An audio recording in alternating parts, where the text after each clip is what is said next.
आप देख रहे हैं उत्तराखंड का नंबर 1 चैनल उत्तराखंड हलचल। नमस्कार, मैं अमित गोदियाल और आप देख रहे हैं उत्तराखंड हलचल। उत्तराखंड हलचल में फिर से आज हम बात करेंगे उपनल कर्मचारियों की।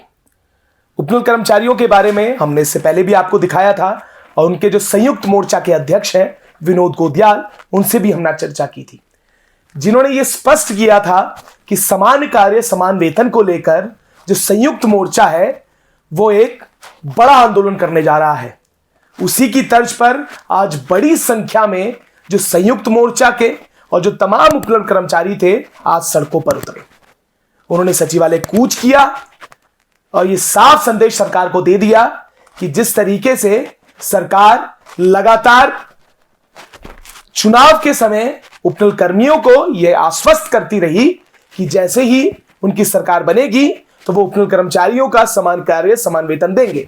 और उसके बाद जैसे ही सरकार बनने के बाद जब सर्वोच्च न्यायालय से, आपने ये किस्सा पहले भी आपको बताया था किस तरीके से सरकार जब कोर्ट चली जाती है और कोर्ट जाने के बाद जब वहां से निरस्त होता है उसके बाद रिव्यू पिटीशन में भी सरकार गई है।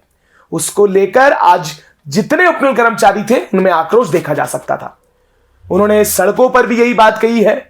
उन्होंने कहा है कि जिस तरीके से लगातार कई वर्षों से उपनल कर्मचारी लंबे समय से आंदोलन कर रहे हैं, सड़कों पर उतरकर कभी धरना प्रदर्शन कर रहे हैं, धरना स्थल पर कई महीने बैठे रहे, तो उसके बाद भी आज तक उनकी जो समस्या है उसका निवारण अभी तक नहीं हो पाया है।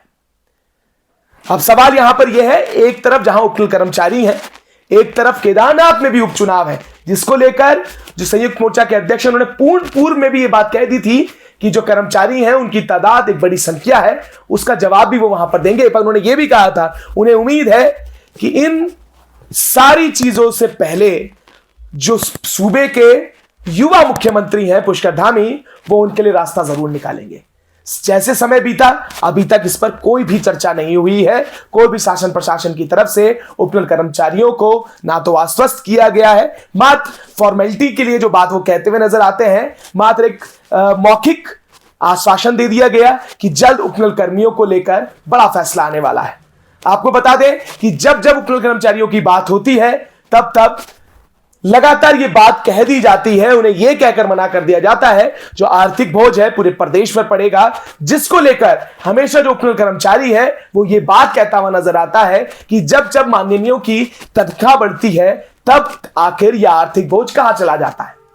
और यह अपने आप में बड़े सवाल भी हैं कि आर्थिक बोझ से जूझता उत्तराखंड, माननीयों की सैलरी, वेतन और भत्ते बढ़ने पर चुप्पी शासन प्रशासन की, वहीं अल्प वेतन जिन्हें दिया जा रहा है उपनल कर्मचारियों के लिए, उनके लिए समान कार्य समान वेतन को लेकर जब जब पूछा गया तो आर्थिक और फाइनेंस की ओर इशारा करते हुए शासन प्रशासन नजर आया। आज सड़कों पर किस तरीके की दृश्य थे और किस तरीके से जो उपनल कर्मचारी थे, जो संयुक्त मोर्चा के जो तमाम लोग थे, वो किस तरीके से सड़कों पर थे, उसकी एक तस्वीर आपको दिखा रहे हैं। अब हम पुनर्विचार करते हैं। आप लोग विचार करिए, जब आप सीएम नहीं थे, इस प्रदेश में त्रिवेंद्र सिंह रावत जी सीएम थे, तब आपने विचार नहीं किया कि आप किस सोच के साथ चीफ सेक्रेटरी साहब से कह रहे थे कि साहब ये पक्के होने चाहिए।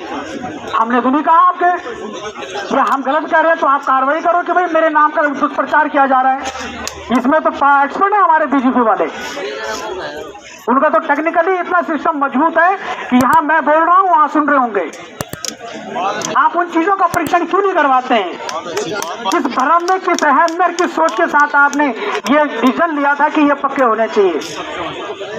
बड़ा दुर्भाग्य है, हम इस चीज को मानते हैं और बड़ा खेद का विषय है हम सब लोगों के लिए कि आज इतने वर्षों बाद सुप्रीम कोर्ट, जो राज्य सरकार को कार्य करना चाहिए था वो कोर्ट ने कार्य किया, उसके बाद भी अगर राज्य सरकार सकारात्मक रुख नहीं उठा रही है, सकारात्मक सोच के साथ कार्य नहीं करनी चाहती है, तो मुझे नहीं लगता है कि कोई इस प्रदेश में युवा मुख्यमंत्री है। स्टेट पे जाने की फीस 25 लाख रुपए दी गई, वो भी नीतिगत प्रकरण था, उसका भी परीक्षण किया जाए। उन जिन अधिकारियों ने वर्षों पूर्व हम लोगों को विभागों में लगाया गया है, उन लोगों ने किस सोच, किस विचार से, किस प्रकार से हमारे भविष्य के साथ खिलवाड़ किया, उसका भी परीक्षण किया जाए। हम आपके साथ कंधे से कंधे मिलाकर सहयोग करने के लिए तैयार हैं, जैसे करते आए हैं। अगर परीक्षा की लीगल की बात आती है, मैं मानता हूं राज्य सरकार, हमारे हाईकोर्ट ने डिसीजन दिया, सुप्रीम कोर्ट ने 6 साल बाद उस पर अध्ययन करने के बाद राज्य सरकार के निर्देश को पालन करने के लिए राज्य सरकार को निर्देश दिया। जल संस्थान का इसको प्रिंट आउट कर। चलिए बहरहाल देखिए, हम लोग का साथ रोज धमाका होते रहते हैं। आज 11 फिर हटा दिए। अभी हमारे प्रशासन के लोग कह रहे थे कि ऐसा ही होता है, तरीका यही है, यहाँ पर ओरली मीटिंग होती है, बैठक होती है, उसके बाद धरना खत्म किया जाता है। मैं अपने अनुभव की बात करूं, वर्ष 2010 की मेरी ज्वाइनिंग है, 11 से हम इस धरने पे बैठ रहे हैं, 24 आ गया है। हमेशा ऐसी ही मीटिंगें होती रही हैं, और दुर्भाग्यवश मेरा है या उनका है कह नहीं सकते हैं। हम तो मांग रहे हैं, याचक याचना करते रहे हैं, पर लेकिन देने वाले ने हमेशा हाथ पीछे की तरफ किए हैं। अभी नहीं, तब हम अच्छा करना चाहते हैं। रातों रात हमारी राज्य सरकारें बहुत बड़े निर्णय ले लेती हैं, रातों रात। हम डबल इंजन से जीत के आए हैं, हमारा भी निर्णय लेने में क्या दिक्कत आ रही है? हम कोई बड़ी मांग नहीं कर रहे हैं। उसके ये योग्य कर्मचारी हैं, पूरी पात्रता रखते हैं, और इनके ऊपर वो निर्णय लागू होना चाहिए। सरकार की जो हमारे विपरीत एसएलपी थी वो खारिज कर दी गई। और देखिए, इससे बड़ी विडंबना ये है कि एसएलपी खारिज होने के बाद भी सुप्रीम कोर्ट ने 6 साल परीक्षण करने के उपरांत जो डिसीजन सुनाया, आज हमारी राज्य सरकार कहती है कि हम लीगल से पूछेंगे। मैं कहता हूं, जो लीगल डिपार्टमेंट के हमारे ऐसे गणमान्य अधिकारीगण हैं, उन्हें हाई कोर्ट सुप्रीम कोर्ट में बैठना चाहिए, और जो पूर्व में डिसीजन हुए उनका परीक्षण में उनकी ड्यूटी लगानी चाहिए कि परीक्षण करो। वो भी परीक्षण करें कि गैरसैंण में एक विधायक की तनख्वाह 3 लाख रुपए बढ़ा दी गई, वो परीक्षण का विषय था, क्योंकि हमारा राज्य सरकार आर्थिक बोझ झेल रही है। धन्यवाद के पात्र हैं आप। मैं आप लोगों से एक निर्णय लेने के लिए सहमति दूंगा, सहमति बनाने का आप काम करेंगे। मैंने पहले ही कहा है, इस धरने का समापन कार्यकारिणी के द्वारा नहीं होगा, ये समापन आपके द्वारा होगा। ये डिसीजन निर्णय आपको लेना है, क्योंकि हर बार क्या होता है कि आप लोग कहते हैं कि पदाधिकारियों ने सेटिंग कर ली। मैं हकीकत बता रहा हूँ, अभी हमारे पास एक ऑप्शन खुला है।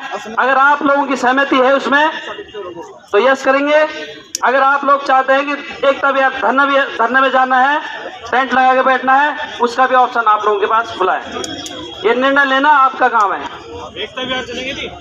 अगर आपको एक 24 तारीख की एक वार्ता का जो क्रम है, जो चीफ सेक्रेटरी महोदय ने हमें आश्वस्त किया है, हम चाहते हैं कि उसमें भी रिटर्न में आए। मैं एसडीएम साहब से भी बात कर रहा हूँ कि उसमें कुछ रिटर्न में आ जाए कि 24 तारीख के जो मीटिंग होगी वो हमारा एक डेलीगेट, उसमें सारे सिस्टम रहेगा। चीफ सेक्रेटरी महोदय खुद रहेंगे, हो सकता है माननीय मुख्यमंत्री भी उसमें रहे। अगर उसमें सहमति बननी है तो हम धरने को खत्म कर सकते हैं। अगर आप लोगों को सहमति आप लोगों की है।